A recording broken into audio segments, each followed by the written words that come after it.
Hello viewers, hello listeners, hello everyone. Thank you once again for joining me on DMAPS TV. Please don't forget to subscribe if you're coming here for the first time. For regular chats do the usual, please like and comment and also share our videos so that others may also see what we do here. Because what we do is we give you current affairs in real time. So yes, there's a story that I saw quite a while ago. I'm sure it was on Pindula website and it was based on a post that was made by Hopo Shingono. And I thought for myself, I'll just let this one pass me.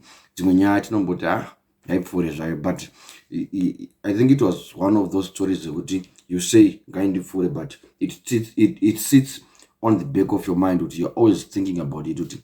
There is actually an element of truth in what watching on the internationally acclaimed freelance journalist was saying. He was speaking about the role of the CCC MPs and councillors in attaining real change in Zimbabwe. Of course, his concerns emanates from the fact that, number one, in 2018, the presidential vote for Chamisa was much more than what the parliamentary gets. And this is witnessed even by the majority ZANU-PF in parliament. And obviously, it is hard for the opposition to put for any reforms for or any other implementation once the center is like that ZANU-PF dominates them in parliament as always, and you know how the parliament is. So Mr. Opochungono was lamenting on the citizens for Coalition for Change MPs and councillors to do more. He challenged the prospective MPs and councillors to do more to mobilize the electorate ahead of the elections of 2023.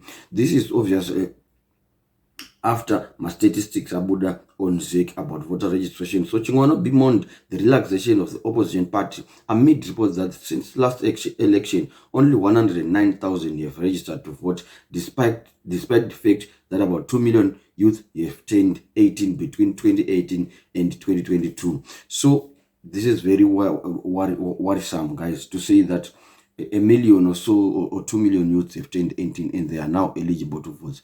But the whole population of voters registered between 2018 to date is just over 109,000. Where are all these people? Where are the others? Is enough being done in terms of voter registration? Emulating Zambia, we saw that Zambia acknowledges their victory and ascertains it to the fact that more people were registered to vote and they actually voted and also vowed to vote. So Mr. Chungono said the truth is that Triple C prospective MPs and councillors are doing very little to motivate the youth. Serious politicians reach the youth via even TikTok, but none of our lot is there. They don't care because they are targeting urban areas where they are guaranteed to win. So it's actually a very interesting conversation. It's actually a very interesting point. Where are they? We don't see them that much on social media. We don't see them that much even in their respective areas or constituencies.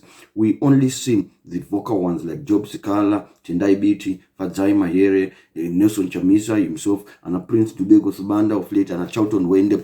But the majority out of every other MP is just silent. So he says that they will win this urban area of seats and wards, but with small margins, affecting the presidential vote. But for most of them, they don't care because parliament is a job and not service. If Nelson Chamisa doesn't do something drastic, he will lose because of his first team's failure. So it's like Nelson Chamisa is pushing, but his other team members are letting him down. So CCC Zimbabwe should be a citizen movement which throws away the "we were there when it started" nonsense which is crept into CCC from the old MDC. We are not fighting for useless candidates to replace a group of useless ZANU-PF MPs and councillors. Zimbabwe needs real change, says Wahopo Chingono. He also said we are not interested in photographs of prospective MPs and councillors in communities.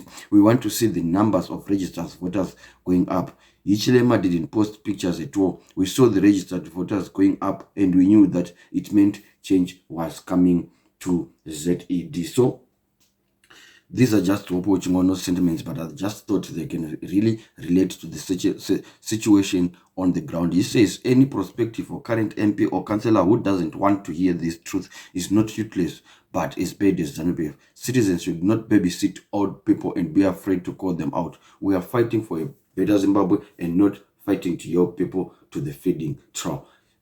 Yeah, I think it's in my emotions to see a whole lot of MPs doing less in committees. To honor ana organizer chibaya, they are going to as far as being a mobilizer, say, but if the same effort could be emulated, I think what Wapochingono is saying could be achieved without hassle, without even much pressure. So that's just what we have for now. I'll leave you to ponder on it and to see how more youth can be registered to vote. Anokoneka Nemfaro Dinwenyu, Honorable Madiva.